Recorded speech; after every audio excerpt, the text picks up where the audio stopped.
ओम नमो भगवते वासुदेवाय। आज का वीडियो बड़ा ही खास है। ये संपूर्ण विश्लेषण कुल देवी के संदर्भ में किया जाएगा। आप इस वीडियो को अगर पूरा सुन लेते हैं तो अवश्य ही आपके जीवन से संकटों का कम होना आरंभ हो जाएगा।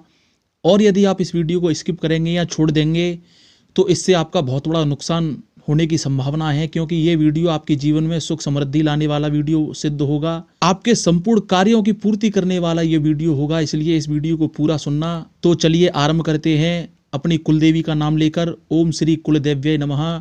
अपनी कुलदेवी के नाम से चांदी की चरण पादुका बनवाकर पूजा घर में रखकर उसका नित्य पूजन अवश्य करना चाहिए। चांदी की पादुका लाकर पंचामृत से स्नान कराकर धूप दीप पुष्प चढ़ाकर अपने पूजा घर में स्थापित कर दीजिए। लेकिन आपका पूजा घर भी सही दिशा में होना चाहिए। पूजा घर से जुड़ा वीडियो डिस्क्रिप्शन में दिया गया है, आप उस वीडियो को देखकर पूजा घर की सही दिशा निश्चित कर सकते हैं। और पूजा घर में कितनी मूर्तियां रखनी चाहिए, कितनी बड़ी मूर्तियां रखनी चाहिए, इन सब का विश्लेषण भी उसी वीडियो में किया गया है। आप अवश्य देख लीजिए उस वीडियो को, ताकि आपके घर में सही स्थान पर पूजा घर स्थापित कर सकें आप। तो चलिए कुलदेवी के बारे में आगे बात करते हैं। तो चांदी की चरण पादुका पूजा घर में रखकर आपको कुलदेवी की पूजा करनी चाहिए। ये चरण पादुका आपकी कुलदेवी के ही हैं। चरण पादुका छोटी सी ही बनवाकर आप रख सकते हैं। जरूरी नहीं है कि चांदी की चरण पादुका बहुत बड़ी होनी चाहिए। छोटी सी चांदी की चरण पादुका बनवाकर आप उसे रख सकते हैं। 2-3 अंगुल की भी रख सकते हैं।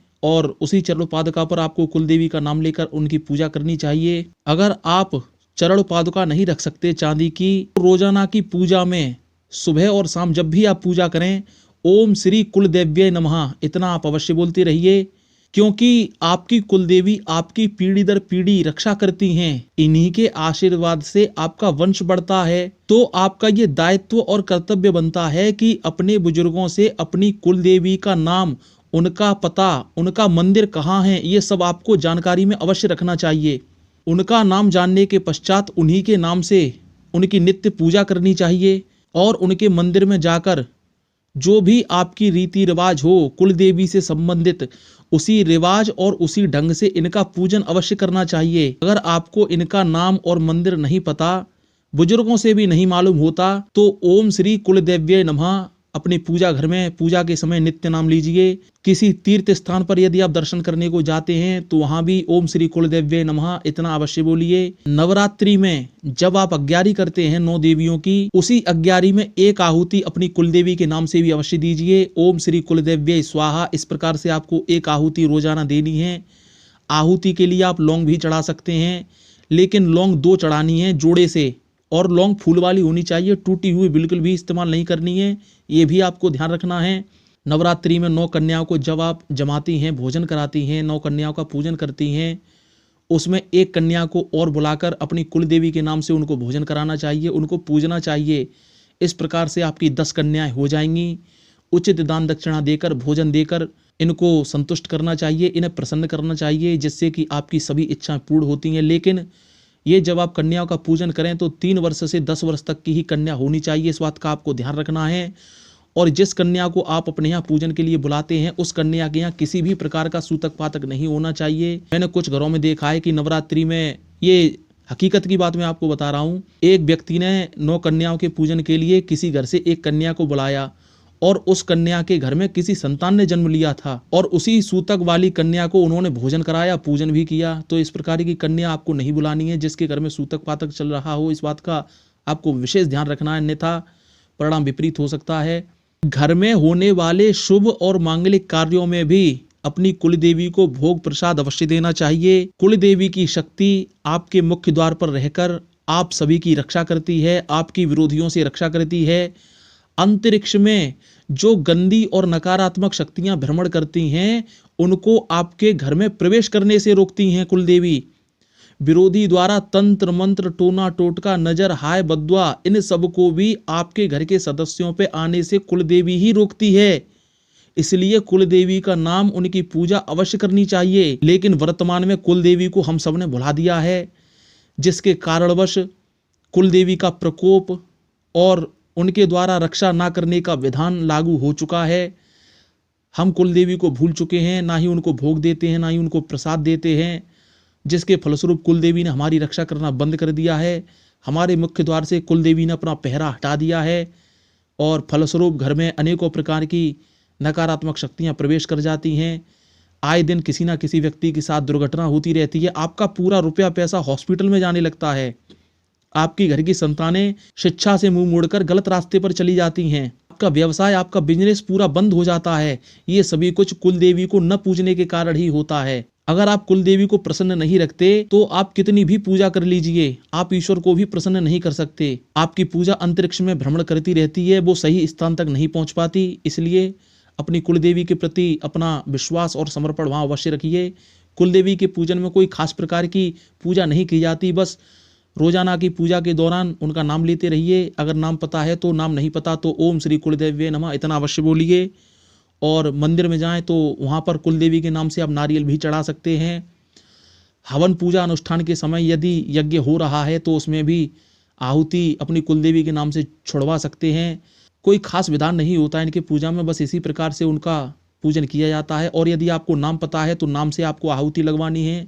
इनका मंदिर यदि आपको पता है तो मंदिर में जाकर साल में 1 बार या 2 बार दर्शन अवश्य करना चाहिए। इससे आपकी कुलदेवी अत्यंत प्रसन्न होती हैं। तो कुलदेवी के कारण ही आपका व्यापार बढ़ता है, आपकी तरक्की बढ़ती है, उच्च शिक्षा आपके घर की संतानें प्राप्त करती हैं। कहने का मतलब है आपकी उन्नति तरक्की चाहे वो किसी से भी संबंधित हो, उस उन्नति में इन कुलदेवी का बहुत बड़ा योगदान होता है। इसलिए चरण पादुकाओं को घर में रख के इनका पूजन अवश्य करना चाहिए।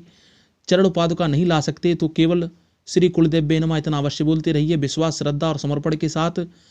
और इनके प्रति हृदय में विश्वास रख के इनका नाम और इनका मंदिर जानने के लिए प्रयासरत रहना चाहिए। और एक दिन आपको कुलदेवी के आशीर्वाद से इनका नाम और मंदिर अवश्य पता हो जाता है।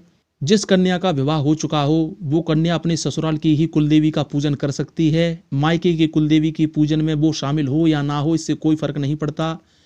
लेकिन जिन कन्याओं का विवाह नहीं हुआ है वो अपने मायके की ही कुलदेवी का पूजन कर सकती हैं। घर के सभी सदस्य तो कमाते ही हैं, उन सबका रुपया पैसा लगाकर कुलदेवी के पूजन में अवश्य लगाना चाहिए।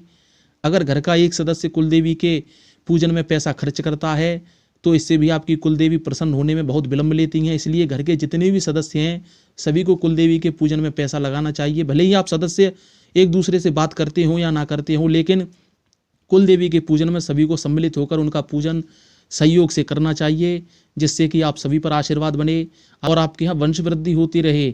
अब मैं आपको एक महत्वपूर्ण बात बताना चाहता हूँ, ध्यान से सुनना। हर गोत्र की कुलदेवी अलग अलग होती हैं। आप किसी तीर्थ स्थान पर जाते हैं तो वहाँ के पंडा पुजारी जो पोथी लेकर बैठते हैं उनसे अपनी कुलदेवी की पूरी जानकारी प्राप्त कर सकते हैं आप।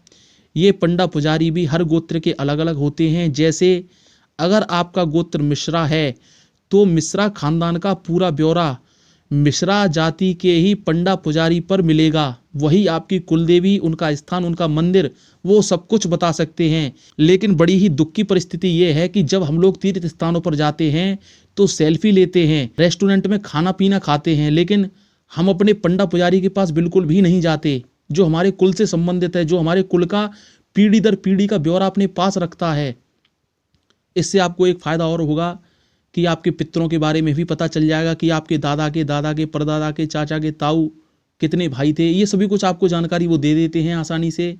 और भी जानकारी उनके पास हो सकती है, वो क्या करते थे, कहाँ रहते थे। तो अपनी पीढ़ी से जुड़िए, अपनी कुलदेवी से जुड़िए, जिससे कि आपको तरक्की मिल सके। रोग, बीमारी, शोक, संताप, कष्ट सभी प्रकार के आपसे दूर रहें। जब भी तीर्थ स्थान पर जाएं सर्वप्रथम अपने पंडा पुजारी को ढूंढें और उनसे संपर्क हमेशा बनाए रखें। तीर्थ स्थानों पर जो भी आपको बाद में घूमना है, फिरना है, फोटो लेने हैं, जो भी कुछ करना है, खाना पीना, जो भी कुछ करना है बाद में कीजिए। लेकिन सबसे महत्वपूर्ण कार्य यही है कि सर्वप्रथम अपने कुलदेवी और अपने पुत्रों की जानकारी उनसे प्राप्त कीजिए, जिससे। और बिल्कुल इसी प्रकार का कुलदेवी की तरह विधान कुल देवता का भी होता है। अगर आपको उनका नाम नहीं पता तो ओम श्री कुलदेवताभ्यो नमः, इनका भी पूजन बिल्कुल कुलदेवी की तरह ही होगा। और कोशिश कीजिए इनका भी नाम और मंदिर आपको पता चल सके कहाँ पर है, वहीं जाके दर्शन कीजिए। कुलदेवी की तरह ही इनका सब कुछ करना होता है। हवन, पूजन, भोग प्रसाद इत्यादि सब कुछ आपको करना है।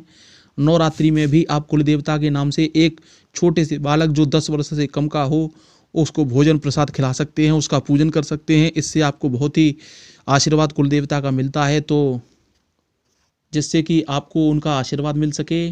तो ये जानकारी सभी को शेयर कर दीजिए जिससे कि कुल देवी के बारे में सभी को पता चल सके। चैनल को सब्सक्राइब कर लीजिए, ऐसे ही वीडियो आपको मिलते रहेंगे।